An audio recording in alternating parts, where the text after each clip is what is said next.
dashboard button. There it goes. All right.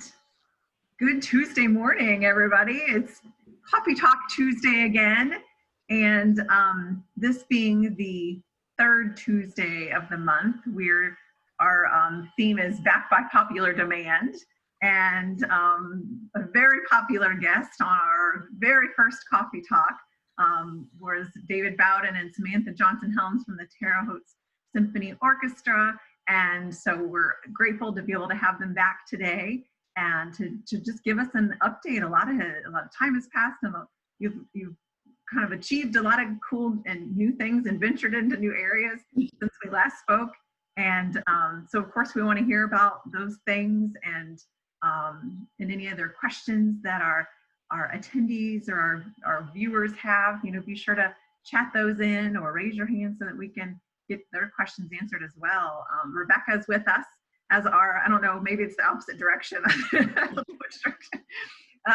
Rebecca is with us today too to manage all the questions and control things from behind the scene there. So good morning, Samantha. How are you today? Doing well. Thank you for having me back. David sends his apologies. He's unable to be here this morning, but he and I have been working very closely together the last 6 to 8 weeks, whenever the last time it was I was. So I have several updates to share with everybody, and hopefully they're exciting updates. We think they are.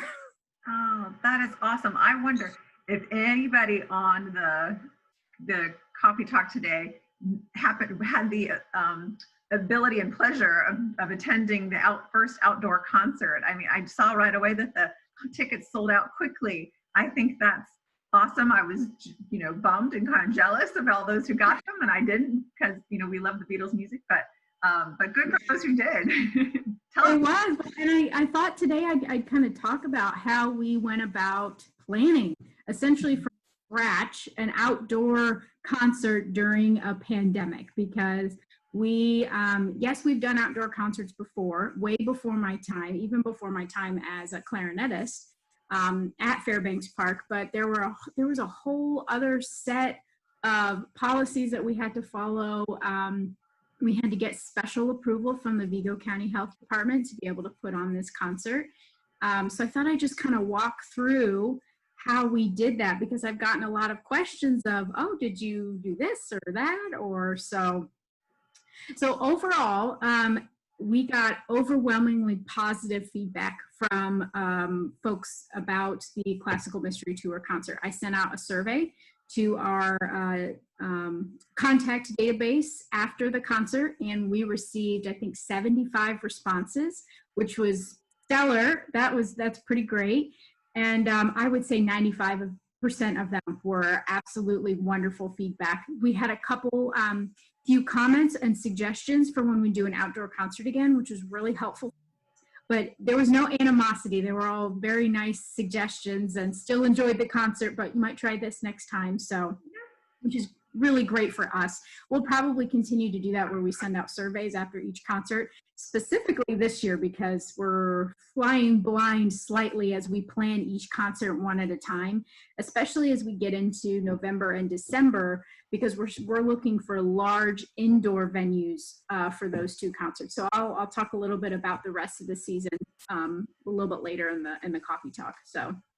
So what goes into planning an outdoor concert during a pandemic? A lot. David and I worked really closely over the last 6 weeks or so to really make sure that, safety for our musicians, our volunteers, our patrons, staff was the absolute top priority. So what we started with was the orchestra and making sure that we could socially distance on stage. So David, who's the artistic director, worked closely with Classical Mystery Tour to reduce the scoring, or the number of musicians that we would need in the orchestra, so that we could socially distance on stage. And for those who have been at Fairbanks, the stage is actually pretty big. It worked out really well to be able to socially distance.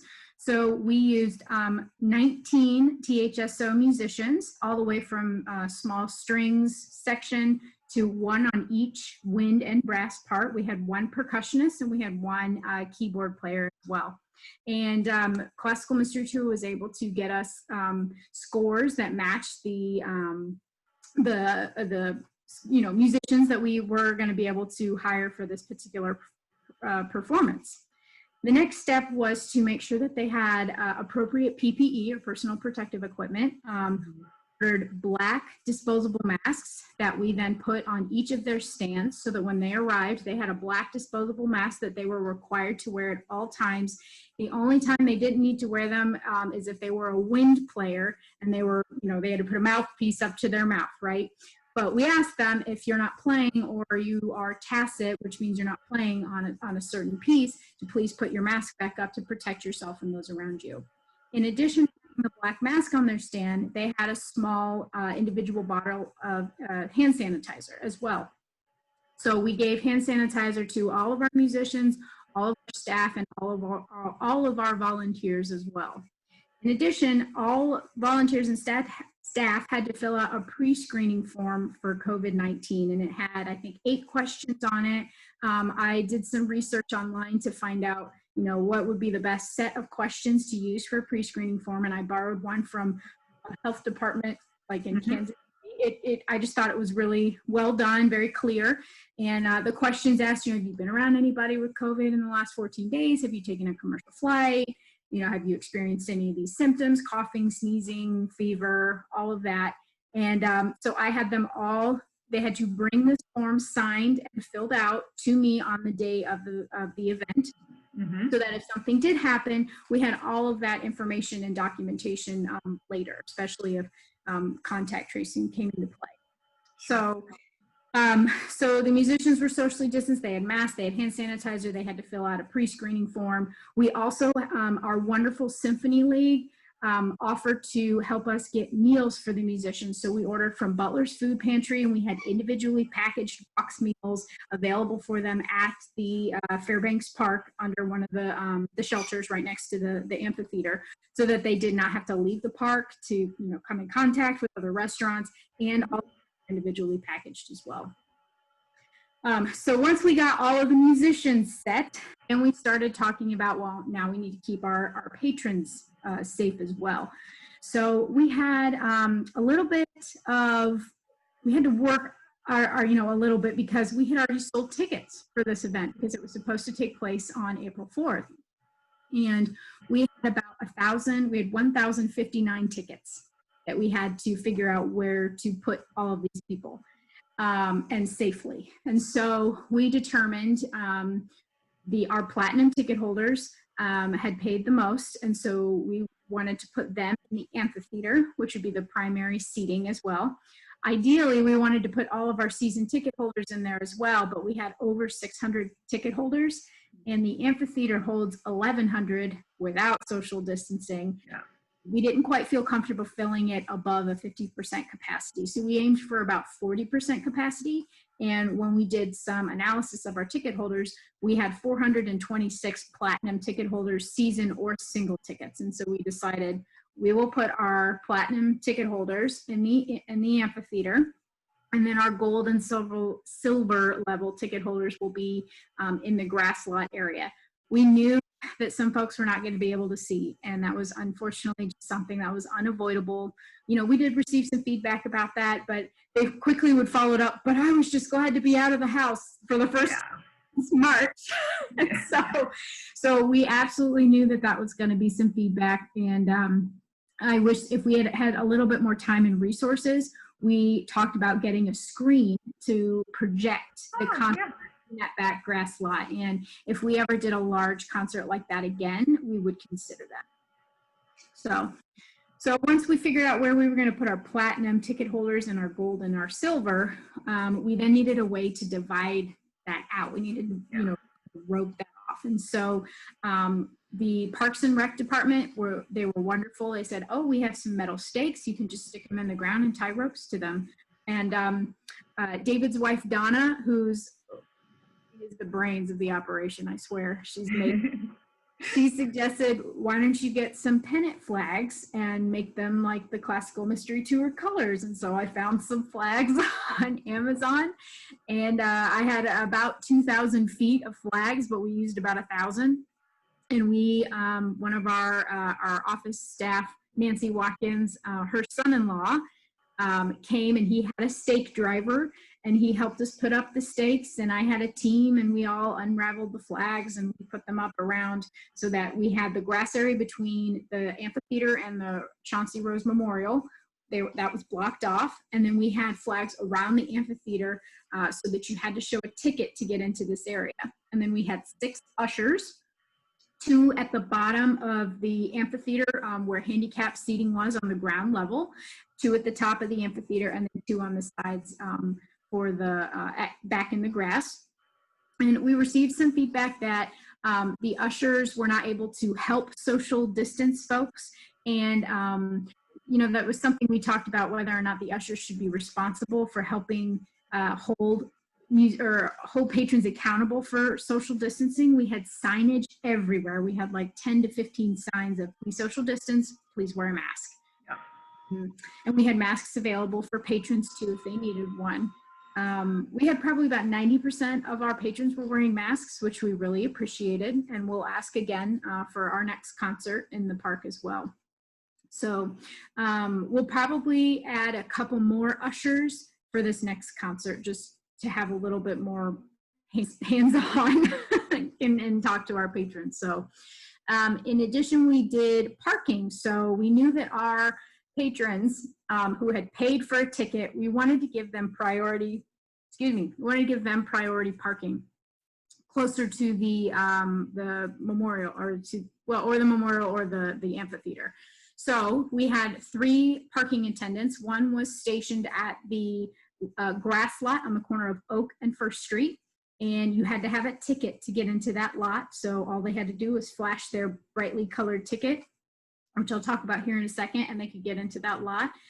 We had another person stationed at the corner of Oak and Dresser, and if they had a ticket, they could park along Dresser near the amphitheater. If they didn't have a ticket, we sent them down the other side of Dresser towards the Veteran Bark Park.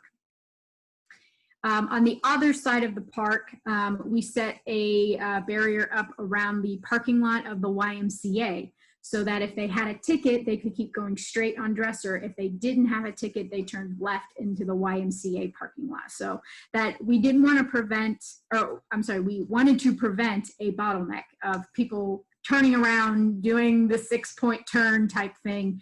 So we had, you go this way, ticket, this way, no ticket. So that worked really well. We had one person mention there was a slight traffic jam, but it wasn't that big of a deal, was the wording they used. And I thought, I'll take it. So we'll probably do the same kind of parking for our next concert as well. So once we had all the logistics figured out, we then had to do some mailings and let all of our season ticket holders and all of our single ticket holders know how we were going to do this. So we sent out emails. We also sent out a letter. And what was included in the envelope, in addition to the letter, were brightly colored ticket vouchers. So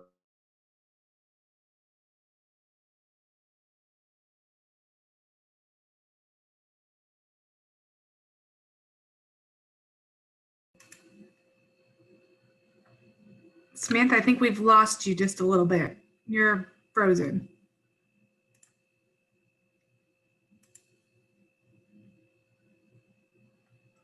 You should come back. Give her a minute to reload. I was hoping it was just my computer. Nope. Wait, it really froze up on her. It did. Shoot. Oh, she's gonna she disappeared. Yeah, that's good. We'll give Samantha a second to get logged back in. I'm sure she probably thought, I'll just reboot. Gotta love technology. There. Oh. Am I back? Yes. You're back. Okay. You guys froze too, and so I was like, uh-oh, something happened. Yes. What was I talking about? You were just telling us about the mailing that you did, and everybody had a colorful voucher. Yeah, so everyone that had a platinum ticket, which is the highest level ticket, they got a pink ticket. Mm-hmm. If they had a gold or a silver level, they were in the grass lot, so they got a green ticket. green for grass. Mhm. We're genius. Then we had our big sponsor of the evening was Union Health, and we decided that they all of our sponsors, all of their complimentary tickets, we sat them in the amphitheater so that we could show our appreciation for them. All of the Union Health employees received bright orange tickets, just so that, you know, we could kind of tell them apart and they could feel special a little bit. So we had 4 sponsors for this concert, and I tell you that it would not have happened without any of these sponsors, period. We had Union Health, Old National Bank, Thompson Thrift, and Ross Elliott Jewelers, and all of them, this concert would not have gone on if we had not had all 4 of them. So we are extremely appreciative of them being able to help us put on this performance. So once we had all of our tickets out, we had unfortunately, there wasn't really a way to avoid this, but we knew that some folks were going to need handicap seating. And so we sent out the tickets early in advance. We put a little disclaimer in the letter: if you need handicap seating, please call our office so that we can send you blue tickets. And so we designated the bottom level of the amphitheater on the ground floor as handicap seating. And unfortunately, when I got there that morning, I didn't realize, and I don't know if David did either, the sound team set up these giant speakers like in the middle of the pathway to get into the ground level. And I thought, oh my gosh, what is going on? So luckily there was a very small opening between a pillar and the stage, which was, I think, 36 inches, which should have theoretically fit a wheelchair. So I think we were okay. We had to run back to the office real quick and get some rugs. We borrowed some rugs from the Deming. Thank you. We put them boards for the speakers so that wheelchairs could get through on the handicap seating. We're hoping that is not going to be the case for this next concert. It's because it's not a rock concert, so we don't need giant amps. That was kind of a shocker that morning of trying to figure that out. So once we had all the communication out, it was then just making sure that we got all of our patrons' questions answered. And we had several phone calls to the office, lots of emails to answer, mostly asking for handicap seating or letting us know that they wanted to donate their tickets. So while all that was going on, David was notified that we needed to get approval from the Vigo County Health Department, which was makes sense. Absolutely. We're kind of made aware of it a little bit later. Now that we know, we'll be submitting this way in advance for our next concert. But they have a form that each organization who wants to plan an event over, I think, 250 people, maybe even less than that, you have to get approval from the Vigo County Health Department. And the form has questions on it of how are you going to mitigate the spread? How are you going to screen your employees? And just several questions about your planning to make sure that you are minimizing or absolutely zeroing out the spread of the pandemic of the virus. So I submitted, I think it was about a 2.5-page narrative of all the things I just talked about.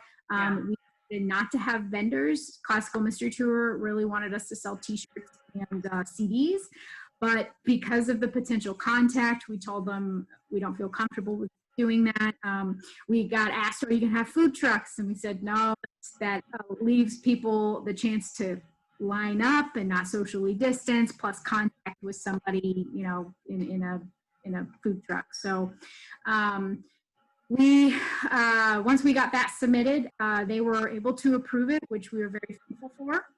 And it was a nice exercise to fill out that form as well, because you really think about safety as your #1 priority, and you've got it all lined out there for yourself. And we shared it with our board, and it'll be very easy to copy and paste for future events, which is really nice that we have that ready to go. So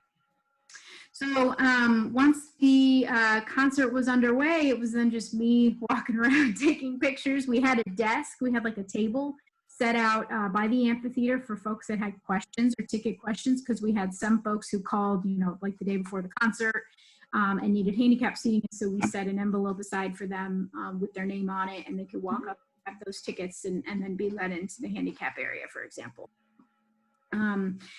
We're looking forward to our next concert, which we confirmed for Sunday, September 27th. It's the first concert of our 2020-2021 season with singer-pianist Tony DeSere. He is phenomenal. If you guys don't know who he is, go Google him. Go look up some YouTube videos. He is like Michael Bublé, Frank Sinatra. He's fabulous, but he's also a composer, and so he composes all of his own music. He'll do a few, Billy Joel and Elton John pieces as well. But right now we were just talking with him on the phone. He's scoring a movie on the Hallmark Channel, like a Christmas movie here in the next couple months. So he is just a phenomenal talent. I've had the chance to play with him before, and he's just a real treat to work with. He's so down to earth, and it's amazing how much talent he has in his little pinky. it's just unbelievable. So we will have him on September 27th. The concert's going to start at 5:30 p.m. At Fairbanks Park. So we're excited that we have kind of a template to work from, because we now have at least one concert during a pandemic outdoors under our belt. So we will have a lot of the same policies in place for the September concert, including masks, social distancing. We'll keep our musicians, they'll get hand sanitizer again, and they'll have to fill out a pre-screening, and they'll have dinner separately. The thing about this concert is that we now can, because we haven't sold single tickets yet, we can control the number of tickets that we sell. Meaning we can fit everybody into the amphitheater so that no one is sitting in the grass and is not able to see. Doesn't mean that somebody could just come and sit in the grass and just listen. That's totally fine. But if you want to be able to see the concert, you'll need to buy a ticket. And we will have it roped off around the amphitheater, and we'll have probably 6 ushers with different entrances to help folks who have a ticket enter the amphitheater. So we're getting ready to send out a mailing to our season ticket holders. We've already sent them one mailing notifying them of how we're going to do this, which is going to be very similar to our classical mystery tour concert. We asked them to RSVP, because depending on how many season ticket holders come, that tells me how many single tickets I can then release to the public for them to buy. So today is actually the last day for RSVP, so I'll probably be sending them a nudge later today to let us know if you're coming. We had a great conversation with Jennifer Cook and Lori Wilson at the Holman Center, who does all of our ticketing, because our home is Tilson Auditorium. And she recommended that we put a cap on our season tickets this year at about $220. And the reason for that is, if we have the opportunity to go back to Tilson for our November or our December concert, it's a good chance they'll have a 250 person limit. We don't know yet. There's nothing set in stone. Right now, Tilson is at a 50 person limit. So there's absolutely no way we can do hardly anything in Tilson right now. But if it goes back to 250, we could then give our season ticket holders priority to come see an in-person live socially distanced concert with about 20 musicians on stage, and then of course staff. So that 250 includes musicians, staff, and patrons. So that's why we decided to just put a cap on season tickets. We do have a waiting list, so if somebody still wants to purchase season tickets, they can call Holman Center, and they can get on our waiting list, so that if for some reason capacity levels go beyond 250, we can then process additional orders for season tickets. And we'll prorate if a concert's already occurred and you get your season tickets after 2 concerts. We'll prorate it so that it's only for 3 concerts essentially. So so we notified our season ticket holders about our September concert, and we're getting ready to send them their colored ticket vouchers. So this time, the amphitheater is going to be split up into platinum, gold, and silver levels. So the silver level will be on the sides. The gold level will be just a little bit inwards so that you can see the stage. And then the platinum level will be front and center. And we'll probably do it from the bottom to the top, because front and center is probably the best way to see that. And the way that the steps are tiered, I feel like there's not really a bad seat. Yeah. It's nicely tiered. You can easily see over folks in front of you. So So once we get all of our RSVPs back for season tickets, then we will put single tickets on sale. And Holman Center is not going to be selling our single tickets since the venue is not Tilson. Mhm. So we're going to use our donor management system, which is called Network for Good. They have a general admission ticketing option that you can utilize. So we've created a concert event in our donor management system. We've put 6 different types of tickets, one for platinum, gold, and silver, but then handicap platinum, gold, and silver, so that if somebody is handicapped, they could go ahead and directly purchase a handicap ticket and show that to the usher and get into the handicap section as well. This is also going to allow us to dictate how many folks get access to the handicap, because we still have to socially distance. And yes, that area is large in front of the stage, but I want to, patron safety is my top priority. We have to make sure that everyone is safe. So I'm hoping that I'll be able to put single tickets on sale on September 17th. That's what I put on our website. That will give me time to double check with our season ticket holders if they're coming, and then calculate a number of how many single tickets we can have available. So for single ticket holders, they will simply print off their ticket. It just, because they'll buy it online, or if they call us and we purchase it for them, we can mail them a copy of the ticket. We'll probably have a desk or a table or something available at the amphitheater that'll act kind of as a will call. So if you purchase it, the day before, you can at least come to will call and pick it up. So since I'll have to be sensitive of making tickets available the day of the event, because I'm going to be running around. I'm not going to have time to sit and process something. So you'll have to buy tickets by the 26th, Saturday, and then we won't have any tickets available on the 20th, just because we don't have the resources to. Yeah. Let's hope you're sold out anyway, and you won't have to worry about it. No, that would be great. And we have a hunch we might be. Yeah. So if anyone's interested in a single ticket, check our website on September 17th. And we will, if you click on the event for Tony DeSere, there's a link on there right now that says buy tickets, but there are no tickets available yet. They won't go on sale until the 17th. So, but the link is there and it's ready to go. So will you be able to have more of your musicians play with hymns? Or I would assume he takes up less space than the mystery tour. Actually, the orchestra is going to be about the same size as it was for classical mystery tour. And one more person, so we're going to have 20 people. And the string section is going to be a little bit bigger. There's going to be 8 violins, 3 violas, 2 cello. And then we'll have 1 flute, 1 clarinet, 1 oboe, 1 horn, 1 percussionist, and that's it. Yeah. Mm-hmm. I think that's 20. When you mentioned somebody out. You mentioned feeding them at the last the last concert. So from how far away do your musicians travel to play? That's a great question.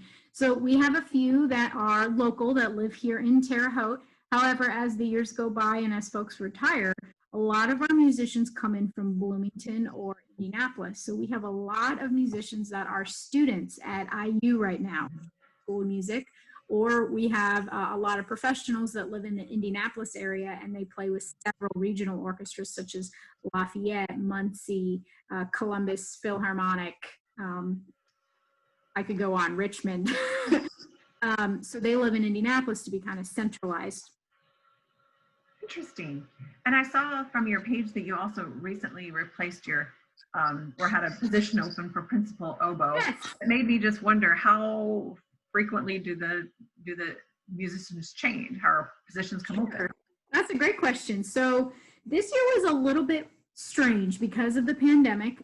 Typically, we have auditions once a year in August every year, and we announce auditions usually by July 1st or the first few days of July. And We actually had several openings this year, but because of the pandemic and because we knew that we were going to have smaller ensembles, we didn't want to audition a whole bunch of new string players and then them not have any work. It just didn't seem fair to them. So the most important position that we needed to fill this year was principal oboe. Our longtime principal oboe, Bill Denton, decided to retire this year after 54 years of being with the orchestra. And although he has graciously asked if I don't recognize him, David can't help but recognize his amazing tenure and service to the symphony orchestra. So at some point during the 2020-2021 season, we will recognize him probably with a plaque, and complimentary season tickets for life is usually what the gift is.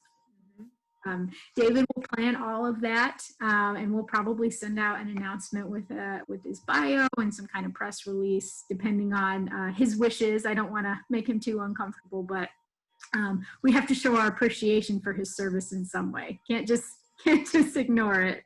Sure. Oh my goodness. Yes, and your patrons, I'm sure, want to do the same. Yes, absolutely. Thank him. Yes, he's well known in the orchestra and in the community, and he was an ISU professor for years and years. Very well known in the community. Yes. Have you ever done any Facebook Live for things like that? Not yet. The main reason is we want to make sure that we can't monetize something first. So actually, you bring up something I wanted to talk about, which is live streaming in general. And we were hoping to live stream our September concert, but because of internet and bandwidth issues at Fairbanks Park, it was going to be a couple $1,000s to live stream this concert from Fairbanks. So unfortunately, that's not in our budget. And so what we've decided to do is record it. So we will record it. Hope Media Productions is going to come in and shoot it with 4 cameras. And then they're going to hand off the data files to Tony Desser, who does his own producing, which is pretty spectacular. He's produced all of his own albums. He has edited tons of videos that he puts out online, and he also does audio editing as well. So we're going to have somebody professionally come in and video, and someone professionally come in and do audio. All of it's going to go to Tony, and he's going to completely edit and give us a nice finished product for free. Wow. Great. And then that way he has products that he can use, but then also we can use, because he said, you know, I don't have any performances with an orchestra. I need some for my portfolio. Mm-hmm. So he offered to do this for free, and we thought, oh my gosh, we can't not take you up on this. Yes, absolutely. Wow. So we'll have recordings of it, and then we'll probably make them available on Facebook and on our website as well, but we won't be able to monetize that particular event, which is okay, not a big deal. But for November and December, since we are hoping we can find a nice indoor facility that allows everyone to be safe, we will look into live streaming those. Gotcha. So you're looking for a large venue. And if yes. you could donate that space, that'd be even better. Even better, absolutely, yes. We heard some stories about other orchestras in the country about our size using airplane hangars. Mm-hmm. They're large enough where you can socially distance, and the sound might be a little bit wet and boomy, but that's okay. So we thought, well, maybe we could check with the airport. I don't know if that's a possibility, but that was kind of an idea that came about that we thought, well, that's creative. Yes. So hopefully if we're able to live stream, we'll actually have a live stream ticket available for $10, and you can live stream the concert, and you'll be sent a link, a private link when you purchase a ticket, and then you'll be able to watch the concert live just from the comfort of your own couch. Yeah. Oh, that is too cool. Yes. But you're right. I mean, people think that, just like stream it, no big deal, but you have to have some serious bandwidth when it comes to that to get. You do, and if it's not professionally shot, mixed, it kind of looks bad on your organization. And We are absolutely blessed to have Mike King on our board, who has years and years and years of broadcast experience. And he's been working directly with Hope Media Productions to ensure that we're represented in a professional manner when we do live streamings from this point forward. So we had a lot of lessons learned that we for our Music in Bloom live stream concert that we did in May. So we want to make sure that we just keep pushing the quality roof up and make sure that we're giving our patrons a quality product to watch. Yes. So when you did those, where did you, the Music in Bloom were kind of like little mini concerts sort of, right? Mm-hmm. Yeah, so we did that at Central Presbyterian Church. Okay. In May, I think May 16th was the day we did it. And we had 10 musicians who either did solos or duets to allow for social distancing. And we were placed all around the church in a social distance manner. And then we had a camera crew come in, and there were 2 roaming cameras and I think 1 stationary camera. And Mike and I hosted, and they would change between the cameras to show the musicians, show Mike and I. We would talk a little bit and introduce the musician, and then it would move to the musician and they would perform their piece. So we received amazing feedback from that. So we know that there's a demand for live streaming music during this time particularly. You know, a lot of our patrons don't feel comfortable yet going into a group situation, and we know that, we hear that. And so live streaming but making it a quality product is really what we're aiming for. I don't want to just sit with a phone going Facebook Live, you know. I make sure that it's really professionally done. Yeah. And those are still available to view if anybody missed them on your website, correct? Yes, they are. Yes. If you go to our website, you scroll down the page a little bit. We have a whole section about Music in Bloom that lists what the program was. It lists the 4 musician videos. We did teaser videos before the actual performance. And then we have a full recording of the performance on our YouTube page and on our Facebook page as well. So it's about an hour, 15 minutes long. So, you know, you can just put it on the background while you're working a little bit and have a little bit of company. Oh, what a great idea. Yes. Very good idea. So we'll look for, if you're a season ticket holder, it sounds like you're going to look for that, you know, your mailing, or be sure to register by today, or RSVP yes. for the piano concert. And then on, gosh, the 17th is Thursday already, right? Yes. Yep. That's when single tickets will go on sales on Thursday. Okay. Very good. What else should folks know just to prepare, or maybe beyond the next outdoor concert? You have November, December lined up, which you're hoping to be back until Sonetta's at maybe a greater capacity, maybe.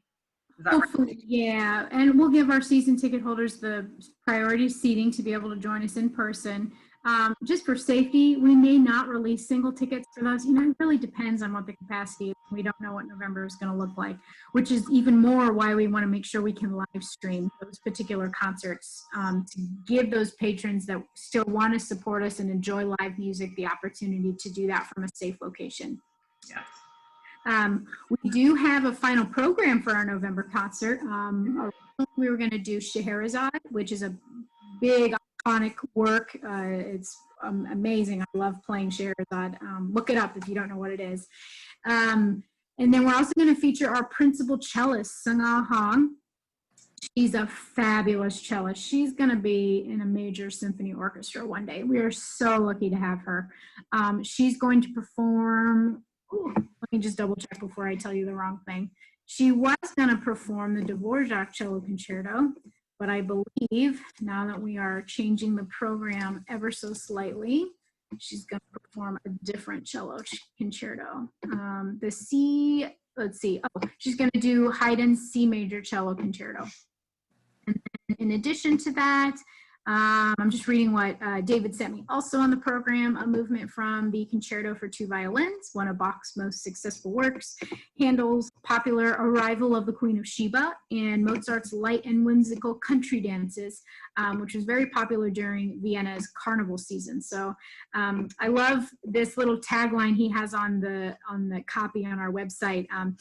hear this spectacular work as if you are attending its premiere in Esterhazy in the 1760s. So it should be a great concert. It's going to be strings only. So it'll be the reduced ensemble. But we got the program finalized. So now we're just kind of seeing if it's going to be at Tilson or a different location. So we're taking one concert at a time. There's really not much else we can do right now because situation can change so suddenly. And so once we get through the September concert, we will immediately start looking into and planning for the November concert. And I know that David's already looking at other potential venues for the November concert. So bear with us. I know our season ticket holders, a lot of them have been asking, where are my tickets? And we totally hear you. We understand. But since we are not necessarily going to be in Tilson, we're working with Holman Center to do one concert at a time. And since we're creating the brightly colored ticket vouchers, we're doing one concert at a time. So we put that in the letter to our season ticket holders about how we're going to organize this season. So that makes a lot of sense. I mean, you're all smart. I know you gave David's wife all the credit, but you're smart people. The brains. There's so many logistics that go into that. And then, and then when you take it outside, just multiply that by 100. So that's amazing. You entertained a lot of people that night, and I'm sure that they enjoyed it very much. And I think, we're appreciative of your extra efforts and understand, what it takes to kind of rethink in your whole, plan for the rest of the year, do things a different way. Yeah. So we appreciate you taking the time to do it and taking the time to share with all of us too. Oh, absolutely. I'm happy to do it. Yeah, this gives us a better picture, of what's to come and, and how it's going to work. And yes, practice our patience and then just look forward to what it is that is coming, what we're new and different. Yes. Oh, thank you so much, Samantha. Of course. Thanks for having me. Before we sign off too, I want to share my screen super quickly, just to let you all know, because today, of course, was our back by popular demand, as we invited back the Terre Haute Symphony Orchestra. Coming up, and in future Tuesdays, and all in the months as it takes us through to the end of the year, next Tuesday, the 4th, is called the 4th Tuesdays is Around the Haute. So we're connecting with kind of community leaders and people who have big major projects going on to find out what's happening with them. Our guest for next week is Mark Gibson from Envisionary Media and thehaute.org. They're creating a lot of neat videos about some of those popular spots and historical spots around the Wabash Valley area. And so we want to share with you, his projects and the cool things he's had on public television and everything too. And then we'll start again first Tuesdays, a look inside Westminster Village. We're going to highlight our dining services department and all the different restaurants that we have within Westminster. Second Tuesdays, we've got Nancy Zachariah back, Dr. Nancy Zachariah with our therapy department, and continuing to talk about fall prevention. That was really well received last week. Everybody, wants to stay on their feet. Nobody wants to fall and end up in the hospital and on that vicious cycle, especially as winter comes up. I think we need to kind of focus on some of those ways to prevent falling. So she'll be back to talk about that. So thank you again for your time. And we look forward to having everybody back next Tuesday with your coffee in hand. Okay. Have a good rest of your day. Thank you, everyone. Oh, wait. Oh, a question? Oh, I forgot the question. Oh, that's okay. I guess this isn't really a question, but Sarah said that one of our residents joining us today said she played the flute and the piccolo with the Terre Haute Symphony. Her name is Louise Clark. Oh, wonderful. What years did she play? Probably well before my time. I'll have to wait and see if she can answer. Yeah. Oh, that is neat. That is neat. I had no idea. The more you know. I know. Thank you, Louise. She said she played at Tilson. Oh, that's the hall. Yep, that's our hall. Oh, that's neat. That's wonderful. Was able to join in and learn what's going on now with the symphony. Yes. Well, I don't know that Sarah's going to be able to answer us, but I figured she popped in right at the perfect moment. Yeah. I'm always amazed every time I talk about music or the clarinet or something. 75% of the time I get someone saying, I played the clarinet in middle school, or I played this instrument, or I played cello in high school. And it always amazes me how many people I meet where the arts has touched them in some form or fashion. And it just reminds me how important music education is right now. It touches a lot of students, and it helps them in their everyday lives, and it helps them with cognitive abilities and problem solving and creativity. And that's why, the symphony is such a huge proponent of music education. And I'm hopefully when we get through the pandemic, we can look into possibly expanding some of our music education programs and working with the local schools and the local orchestras. And I'm excited for possibilities. Yes, you're absolutely right. It does bring confidence to the kids, I think, as well. And they don't know what they can do until they have the opportunity to try. Exactly. So that's awesome. Thank you again. Yeah. Yes, thank you. Have a great rest of your day. All right. Thank you. Bye, everyone. Bye.